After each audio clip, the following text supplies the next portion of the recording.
Stop making a scene, you're just overreacting, my husband said as his mother slid my plate away at family dinner. Everyone laughed softly. Then the lawyer cleared his throat and opened a thick file. My name is Claire Bennett, and I'm 34 years old. I work as a medical billing specialist, quiet, organized, and used to fixing problems behind the scenes. I wasn't rich or glamorous. I didn't come from a loud, powerful family. I grew up learning to stay calm, work hard, and avoid drama whenever possible. When I married my husband, Daniel, I believed kindness and patience were enough to build a peaceful home. His family, however, was very different. Loud opinions, sharp jokes, and constant comparisons filled every gathering. I was always the one they spoke over at dinners, the one they called too sensitive whenever something hurt me. For years, I stayed respectful. I cooked for holidays, remembered birthdays, and helped with paperwork and planning whenever they asked. What they saw was a quiet woman who tolerated everything. What they didn't see was someone who noticed every detail, every word, every pattern. I wasn't loud. I wasn't confrontational. But I had something they didn't expect at all. Patience and very careful records. If you've ever been called too sensitive just for speaking up, you're not alone. Subscribe if you've ever felt dismissed in your own family. Tell me in the comments, have people ever minimized your feelings like that? Click like or hype if you relate. Let's go. That dinner was held at my in-laws' house, the long table already full when we arrived. The smell of roasted meat and strong spices filled the room, heavy and warm, but my chest felt tight the moment I sat down. I placed the dish I brought on the table. My mother-in-law glanced at it and said, "Oh, you brought that? We prefer real cooking in this house." A few relatives chuckled. I forced a small smile and said, "I just thought everyone might enjoy something different." Daniel sighed loudly and said, "Claire always takes things personally." My hands froze around my fork. They started joking about my job next. "Medical billing," my sister-in-law said, smirking, "that sounds small compared to our family business." Laughter followed again. During dessert, I was halfway through eating when my plate was suddenly lifted away. "You're being dramatic again," my mother-in-law said lightly. I tried to speak calmly. I wasn't done. Daniel leaned back in his chair and said, "You're just overreacting again." The laughter grew louder, sharper, echoing against the walls. My father-in-law then cleared his throat and began talking about family financial matters, saying some decisions were better handled without unnecessary emotional input. I understood what he meant. Me. Then I noticed the man sitting quietly near the end of the table. A lawyer. With a folder resting on his lap. After that night, things changed in quieter but colder ways. Daniel began excluding me from financial discussions, saying, "It's less stressful for you if I handle it." When I asked simple questions about bills or savings, he waved me off.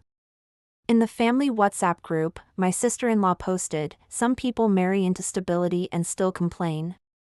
Everyone reacted with laughing emojis. Daniel saw it and just said, "Ignore it. Don't create drama."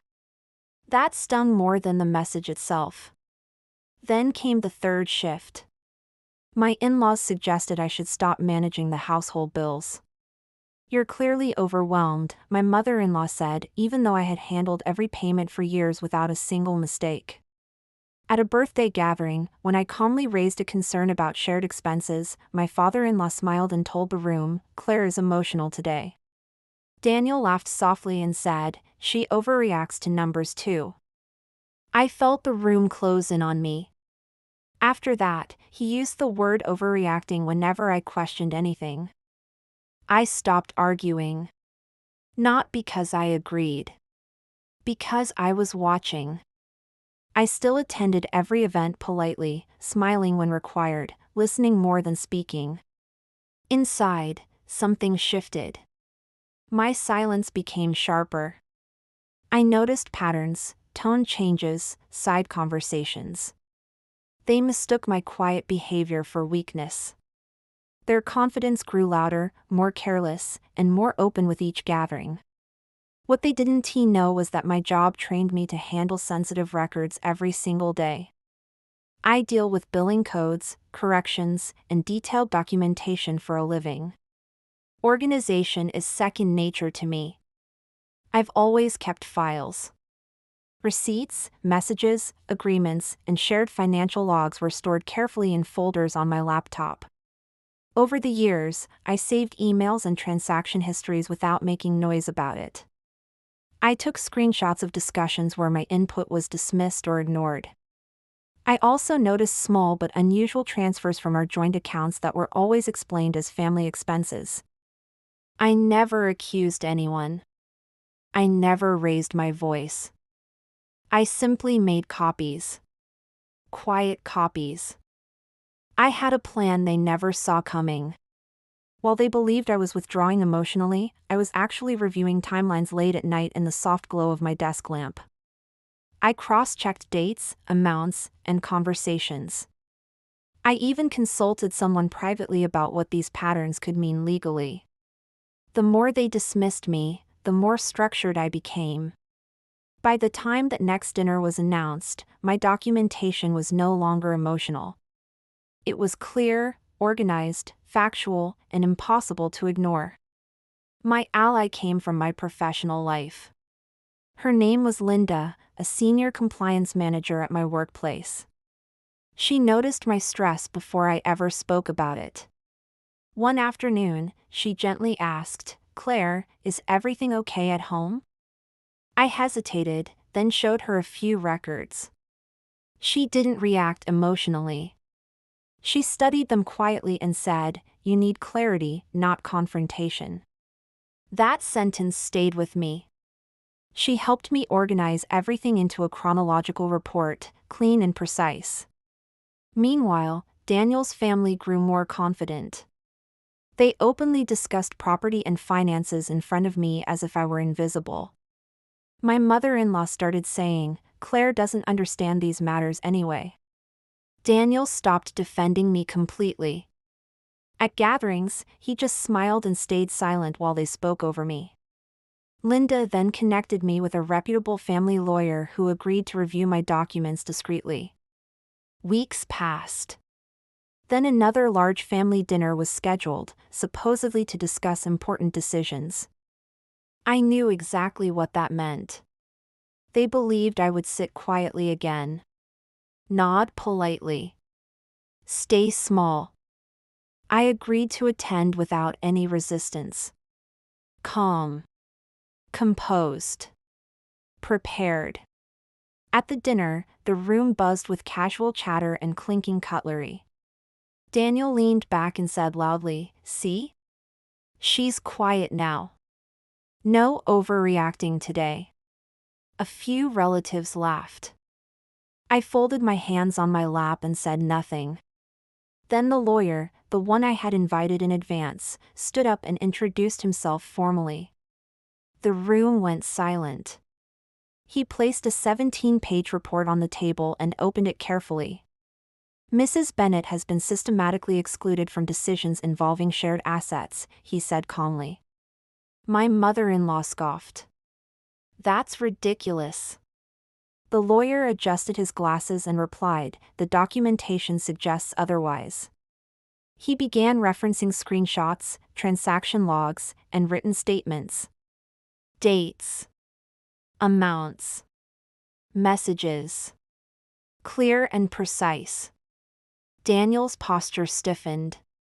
My father-in-law stopped smiling. The jokes disappeared as the sound of pages turning filled the room. The lawyer continued, explaining patterns of financial exclusion and misrepresentation.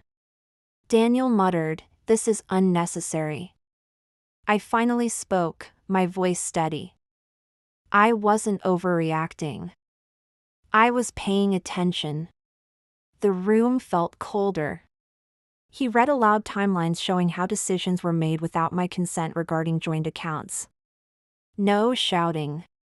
No drama. Just facts. Their confident expressions slowly turned into discomfort. Their dismissal backfired because the evidence was structured, professional, and undeniable. For the first time, no one laughed. After that night, the atmosphere shifted completely.